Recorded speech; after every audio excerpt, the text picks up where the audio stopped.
नमस्कार, महेंद्र राम चौधरी। आज हम निकिलम विधि से गुणा ज्ञात करना सीखेंगे। उससे पहले कल के वीडियो में जो आपको वैकलन ज्ञात करने की दी गई थी उसके आंसर हम कर लेंगे। उसके बाद में जो हम निकिलम विधि से गुणा करेंगे। तो सबसे पहले आपको कल जो प्रश्न दिए गए थे, 7-8 प्रश्न दिए गए थे। देखिए, ये सूत्र एकाधिकरण प्रमेंद्र अंक की सहायता से आपको वैकलन ज्ञात करना था। अब बताइए, 7 में से 8 जाते हैं क्या? नहीं जाते हैं। इसका मतलब हम 8 का परम मित्र अंक लेंगे, कितने आएंगे? 2। किस में जोड़ेंगे? 7 में। कितने हो गए? 9। अब यहाँ हमने परम मित्र लिया तो यहाँ पे लग जाएगा एकाधिक, क्योंकि ये एकाधिकरण वाली विधि है तो हमें एकाधिक लगाना। अब ये 7 की जगह 8 बन गए। 8 जीरो में से जाते नहीं, इसका मतलब 8 का परम मित्र अंक 2 आ गए। 2 जीरो में जोड़ा तो 2 ही रहे। अब यहाँ हमने परम मित्र लिया तो यहाँ एकाधिक लग जाएगा। ये 7 बन गए, 0 में से 7 जाते नहीं है। 7 के परम मित्र अंक आ गए हमारे पास 3। 3 जोड़े 0 में हमारे पास रहे 3 ही, और यहाँ पे लग गया एकाधिक। अब बताइए, 5 में से 5 गए, क्योंकि 4 का एकाधिक 5 हो गए, पीछे रहा 0। ये हमारी फर्स्ट हो गई। सेकंड है कि 8 में से 9 जाते नहीं। 9 का परमित्र अंक 1 हो गया। 1 8 में जोड़ा, कितने हो गए? 9 हो गए। यहाँ हमने परमित्र अंक लिया तो इस पर एकाधिक लग गया। ये 8 बन गए। 8 जाते नहीं है 7 में से, इसका मतलब 8 के परमित्र अंक 2 हो गए। 2 जोड़े 7 में कितने हो गए? 9 हो गए। यहाँ हमने परमित्र अंक लिया तो यहाँ पे एकाधिक लग गया। 6 में से 6 गए, पीछे कितने रहे? 0।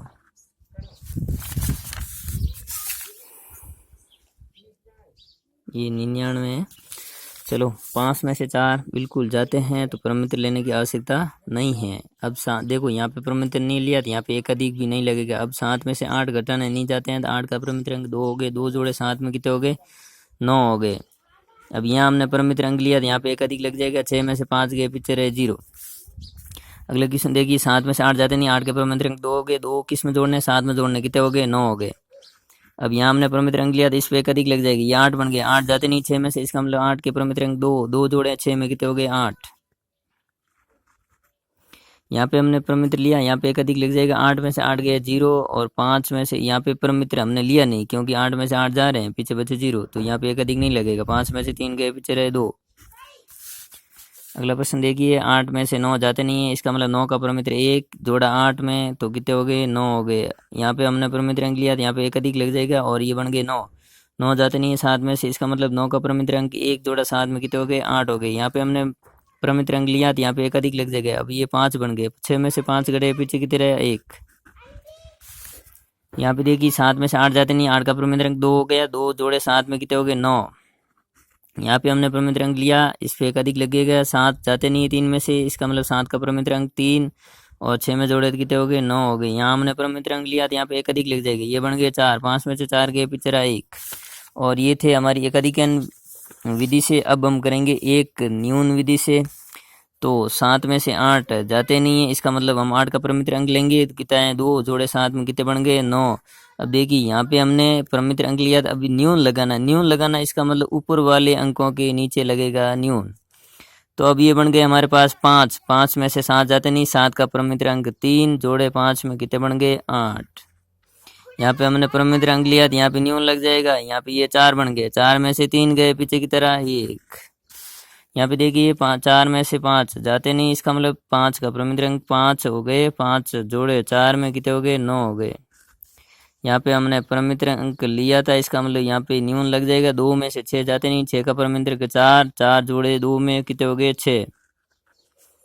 यहाँ पे हमने परमित्र अंक लिया तो यहाँ पे एक न्यून लग जाएगा। 7 में से 3 गए, पीछे कितने रहे? 4। 8 में से 4 गए, पीछे रहे 4। 7 में से 8 जाते नहीं, इसका मतलब 8 का परमित्र 2 हो गए। 7 में जोड़े 9 हो गए। यहाँ पे हमने परमित्र अंक लिया तो यहाँ पे एक न्यून लग जाएगा। अब 5 में से 3 गए, पीछे कितने रहे? 2। 6 में से 7 जाते नहीं, इसका मतलब 7 का परमित्र अंक 3 जोड़े 6 में, कितने हो गए? 9। यहाँ पे हमने परमित्र अंक लिया तो यहाँ पे एक न्यून लग जाएगा। 2 में से 8 जाते नहीं। 8 का परमित्र अंक 2, और 2 जोड़े कितने हो गए? 4। यहाँ पे हमने परमित्र अंक लिया, यहाँ पे लगा न्यून हो गया। 4 में से 3 गए, पीछे रहा 1।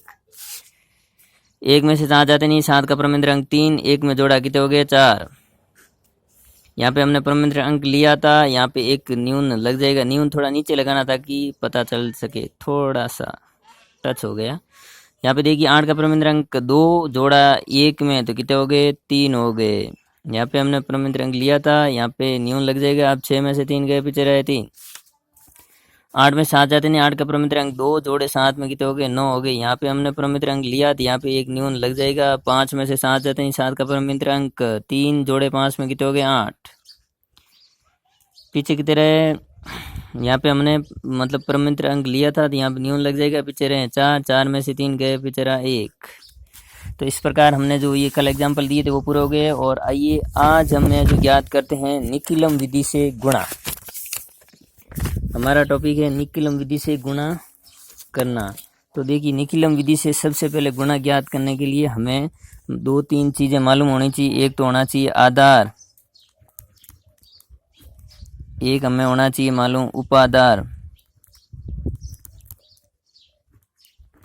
एक हमें मालूम होना चाहिए विचलन। ये 2-3 चीज़ें हमें जो मालूम होनी चाहिए। अब हम आधार कैसे ज्ञात करते हैं?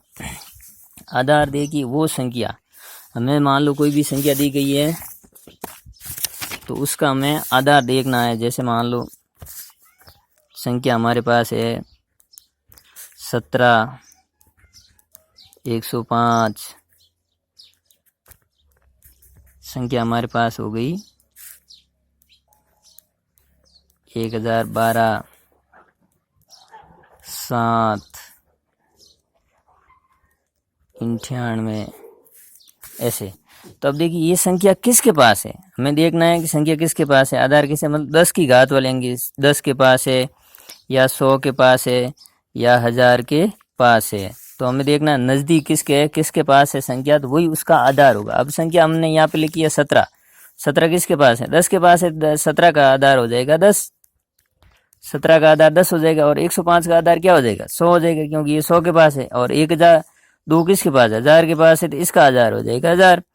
और ये 7 किसके पास है 10 के पास है, तो इसका आधार हो जाएगा 10। और 98 किसके पास है 100 के पास है, तो इसका आधार हो जाएगा 100। ये तो हो गई आधार की बात। अब बात है उपादार। उपादार की बात है जो हमें संख्या कैसे देखनी है। जैसे मान लो उपादार में संख्या ऐसे मान लो 40, मान लो संख्या हमारे पास हो गई 500, संख्या हमारे पास हो गई 3000, संख्या हमारे पास हो गई 38, संख्या हमारे पास हो गई 299। तो इसमें क्या है, इसमें देखो हमें 40 है जो 10 के पहाड़े में आते हैं, तो इसका मतलब 40 में आधार तो क्या आ गया हमारे पास 10 आ गया।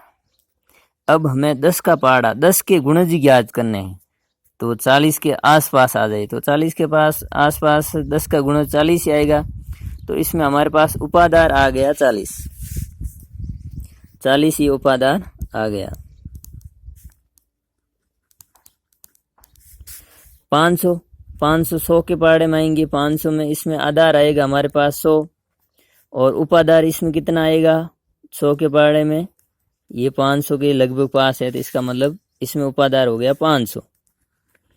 3000 में इसमें आधार हमारे पास 1000 है और आधार का ही पहाड़ा बोलना लगभग है जो 3000, 1000 के पहाड़े में आएंगे, तो ये इसमें ये 3000 के नज़दीक है, तो इसमें उपादार हो गया हमारे पास 3000। और 38, अब देखिए 38 है जो इसमें ये 10 के आधार में है संख्या, क्योंकि 100 से ऊपर नहीं हुई या 100 के पास भी नहीं पहुंची है, 10 के पास ज़्यादा है, तो इसका मतलब इसका आधार 10 है। अब 10 का पहाड़ा बोलते जाएंगे 10, 20, 30, 40।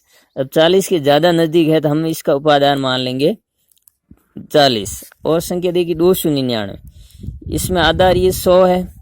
अब 100 का पहाड़ा बोलेंगे हम लगभग 100, 200, 300, तो ये 299 300 के नज़दीक ज़्यादा है, तो इसमें उपादार हो जाएगा 300। तो आई होप आपको समझ आ जाएगा होगा कि मतलब उपादार कैसे ज्ञात करते हैं। अब हम बात करते हैं विचलन की।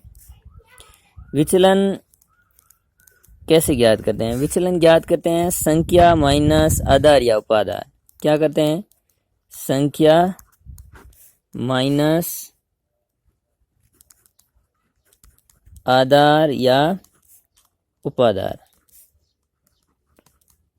जैसे मान लो आपको संख्या दे दी गई है 15 दे दी। अब इसका विचलन ज्ञात करना है, तो आप 15 का आधार क्या है 10, इसमें से घटा दोगे तो आपके पास विचलन बराबर क्या आ जाएगा, 5 आ जाएगा। विचलन बराबर 5। मान लो संख्या मैंने दे दी आपको 7, ये भी 10 के नज़दीक है, तो इसमें विचलन बराबर क्या आ जाएगा, -3, क्योंकि संख्या है जो कम है और आधार क्या है, ज़्यादा है, तो इसका विचलन आ जाएगा -3। अब मान लो मैंने संख्या दे दी आपको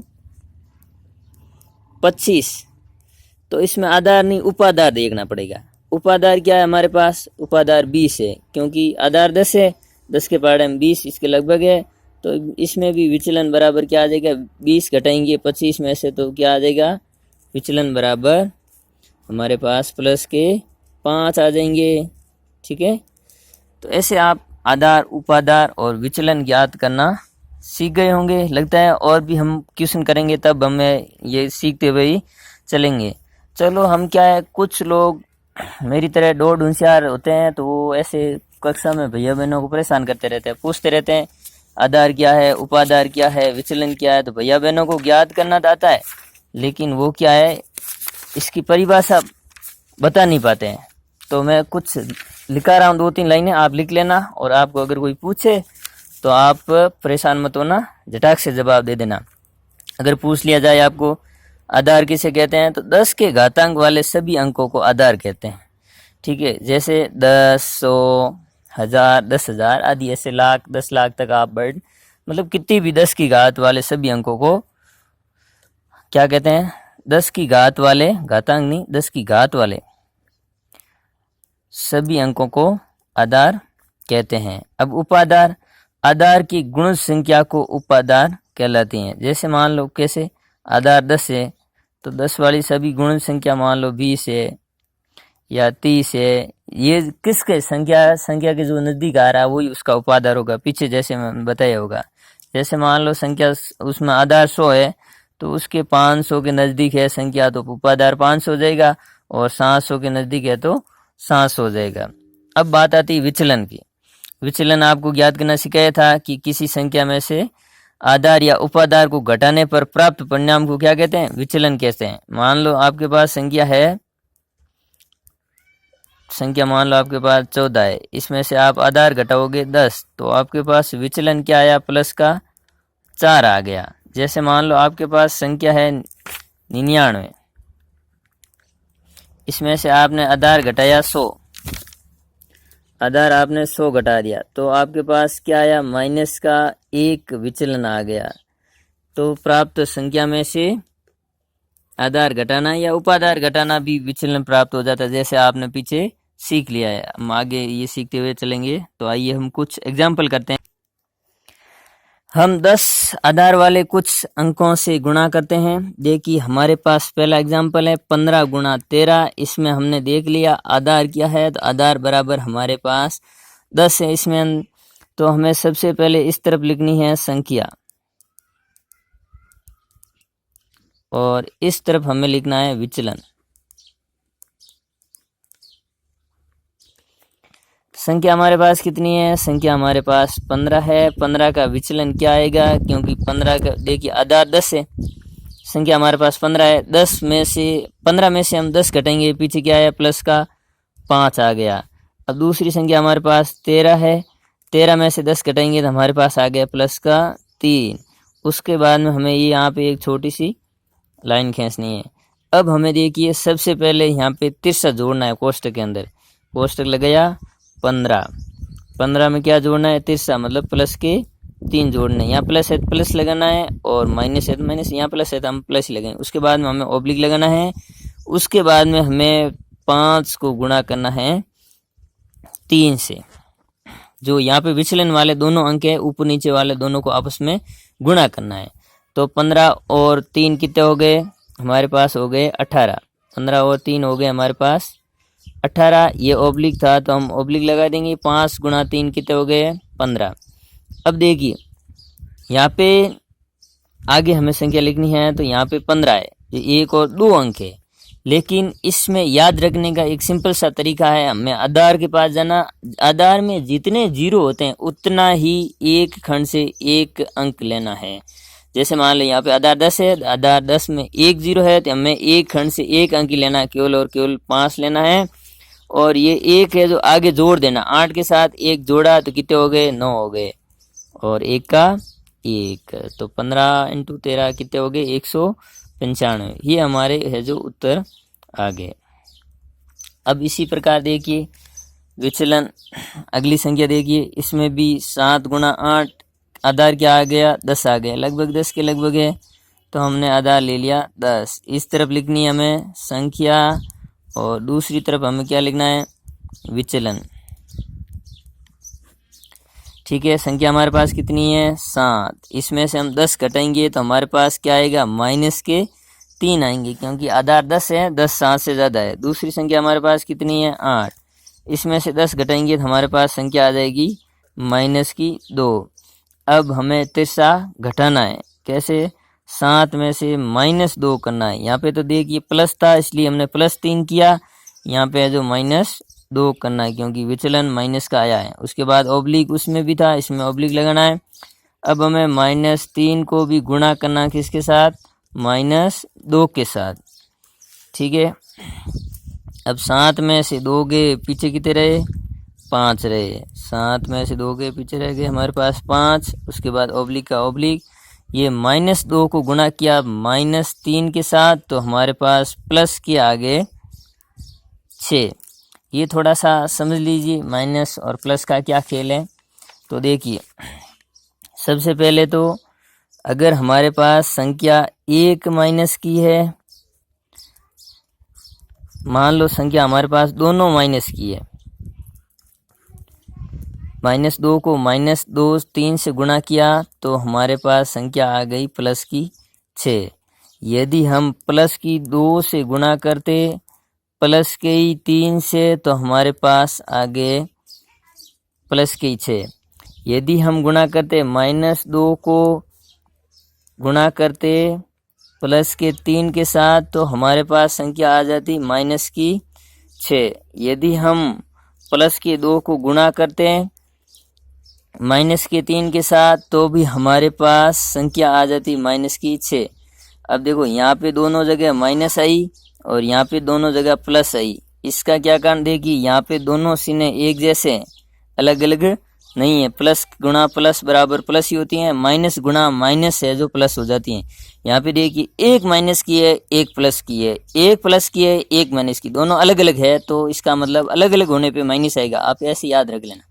और दोनों संख्या एक जैसी होने पे क्या आएगा, प्लस की संख्या आगे आएगी। तो आई होप आपको समझ में आ गया होगा। तो यहाँ पे देखिए दोनों क्या है, एक जैसी है, इसका मतलब क्या है, 6 आए, वो भी किसका है, प्लस के आए। अब देखिए आगे हमें पता है आधार में 1 0 तो एक गण से एक अंक लेना, वैसे भी यहाँ पे एक ही है, तो 6 के 6 और 5 के 5, तो कितने बन गए, 8 × 7, 8 के 7 56 ही होते हैं। ये सिंपल ही आपको समझ में आ गया होगा। यहाँ पे देखिए 7 × 12, तो इस तरफ हमें लिखनी है संख्या और इस तरफ हमें लिखना है विचलन। संख्या कितनी है, 7, 7 का विचलन क्या है, -3। दूसरी संख्या हमारे पास 12, 12 का विचलन प्लस का 2। उसके बाद में लाइन, अब तिरछा जोड़ना है, 7 में क्या जोड़ोगे, प्लस के 2। अब देखो इधर से जोड़ते तो वो घटाना पड़ता है, लेकिन इधर से हम कर रहे हैं तो ये प्लस का विचलन है, तो इसमें जोड़ना पड़ेगा। ऑब्लिक का ऑब्लिक, अब -3 को गुणा करना है किसके साथ, प्लस के 2 के साथ। अब देखिए 7 और 2 तो कितने हो गए हमारे पास, 9 हो गए। उसके बाद में ऑब्लिक का ऑब्लिक, ये देखिए -3 को गुणा किया प्लस के 2 के साथ, दोनों अलग अलग है, इसका मतलब संख्या आएगी हमारे पास -6। अब हमें ये माइनस के हैं, इसको किस में बदलना पड़ेगा, प्लस में बदलना पड़ेगा। इसके लिए क्या करना पड़ेगा, इससे उधार लेना पड़ेगा, और यहाँ से हम जितना घटाएंगे इधर आके वो उतने ही बन जाएंगे जितने आधार है यहाँ पे। मान लो हमने यहाँ से 1 घटाया, आधार 10 था, तो वो इधर आके 10 बन जाएगा। यहाँ से हम 2 घटाएंगे तो इधर आके 20 बन जाएगा। यहाँ से हम 3 घटाएंगे तो इधर आके 30 बन जाएगा। जितना आधार है उतने बन जाएंगे। जैसे मान लो यहाँ पे हमने 1 घटाया तो पीछे क्या रहा, 9, और इधर आ गई वो 1 कितना बन गया, 10 बन गया। अब -6, अब घटा सकते हैं आराम से, ये तो 8 के 8 ही रहेंगे। ये कितने बन जाएंगे? 4 बन जाएंगे। तो ये कितने बन गए हमारे पास? 8 और 4। एक खंड से एक अंक ही लेना है सीधा। अब ये देखिए, अब थोड़ा सा हमारे पास उपादार वाला आ गया है प्रश्न। तो इस तरफ हमारे पास संख्या और इस तरफ विचलन। संख्या कितनी हमारे पास? 44। विचलन कितना है? प्लस का 4। संख्या कितनी हमारे पास? 46। विचलन कितना है? प्लस के 6। इसमें आधार तो 10 ही है, उपादार देखिए 10 के पहाड़े में किसके नजदीक है? ये 40 के नजदीक है, तो हमने यहाँ पे उपादार ले लिया 40। उपादार बराबर हमारे पास हो गए 40। अब देखिए यहाँ पे हमें एक चीज और ज्ञात करनी पड़ेगी। वो चीज है हमारे पास उपादार अंक। क्या है? उपादार अंक। उपादार अंक कैसे ज्ञात करते हैं? तो वो ज्ञात करते हैं उपादार बट्टा आधार। इसी प्रश्न के माध्यम से हम समझेंगे उपादार अंक कैसे ज्ञात किया हमने। उपादार कितने लिए? 40 लिए हमने। तो ये हो गए हमारे पास 40। आधार कितने लिए थे हमने? 10। तो ये हो गए बटा 10। 0 से 0 कैंसिल। तो हमारे पास उपादार अंक कितना है? 4 है। ठीक है। तो अब देखिए यहाँ पे उपादार अंक का बहुत बड़ा रोल है। यहाँ उपादार अंक से गुणा करना है। किसके साथ? बाकी सब प्रक्रिया सेम है, उधर वाली सेम है, पीछे वाले प्रश्नों की। यहाँ उपादार अंक आए तो इसका मतलब यहाँ उपादार अंक को गुणा करना है।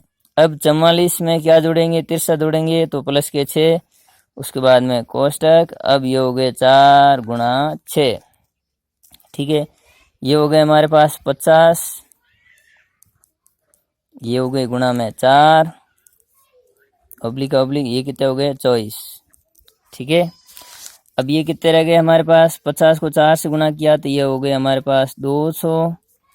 ये 24 के 24। अब देखिए आधार में 10 है तो इसका मतलब एक खंड से एक अंक ही लेना है आगे। 2 24 4 आ जाएंगे 24 में से। 2 इसके साथ 0 के साथ जुड़ गए तो 0 और 2 कितने हो गए? 2।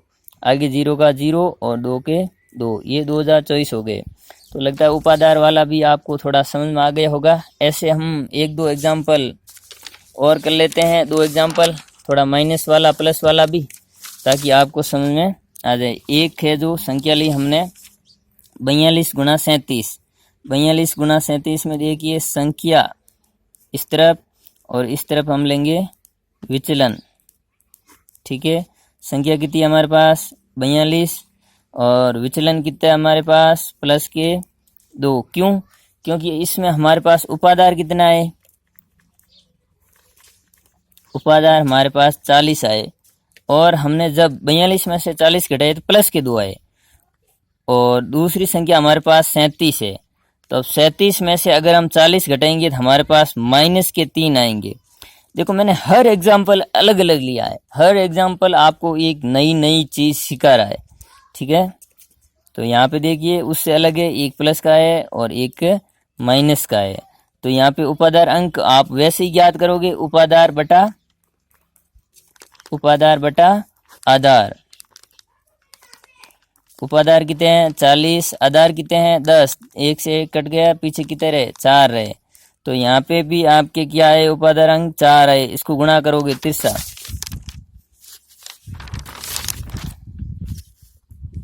अब आप 42 में से ये घटाना पड़ेगा, 3 है क्योंकि माइनस एक के विचलन आया हुआ, तो माइनस का विचलन घटेगा, जुड़ेगा नहीं।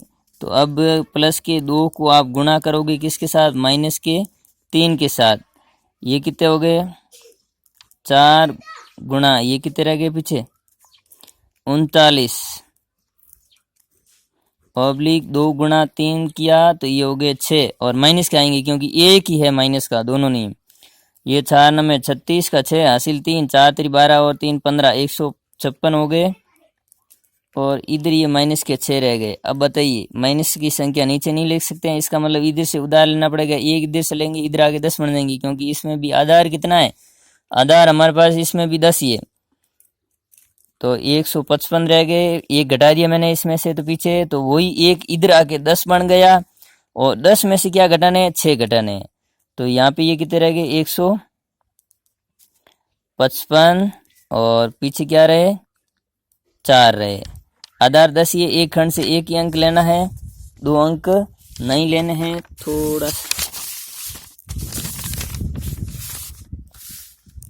तो अब ये क्या रहा पीछे, 155, एक खंड से एक अंक ले लिया हमने, 4 ले लिए, और पीछे ये 155 थे तो 155, तो ये 1554 बन गए। इस प्रकार हमारा ये प्रश्न पूरा होता है। अगला प्रश्न देखिए, कुछ और इसमें भी अलग हो सकता है। जैसे मान लो इस तरफ क्या है, संख्या, और इस तरफ विचलन। ठीक है, संख्या हमारे पास कितनी है, 58, विचलन कितना आएगा। अब देखिए संख्या दोनों 58 और 57, हम इसमें अगर प्लस में रखना चाहें विचलन तो हम 50 ले सकते हैं उपादार, लेकिन माइनस में रखना चाहें तो हम 60 ले सकते हैं। तो मैं इसका उपादार लेता हूं, उपादार अंक आप दोनों से कर सकते हो, उपादार 50 भी मान सकते हो, 60 भी मान सकते हो। तो यहाँ पे मैं है जो उपादार इसके लिए 60 मान रहा हूँ। ठीक है, तो 60 में से 58 में से 60 गए, पीछे कितने रहे, माइनस के 2। दूसरी संख्या है हमारे पास 57, 57 के लिए क्या आएगा, माइनस का 3 आएगा विचलन। अब इसका उपादार अंक ज्ञात करना, आधार 10 है, उपादार आधार का भाग दिया, उपादार अंक इसका 6 आ गया।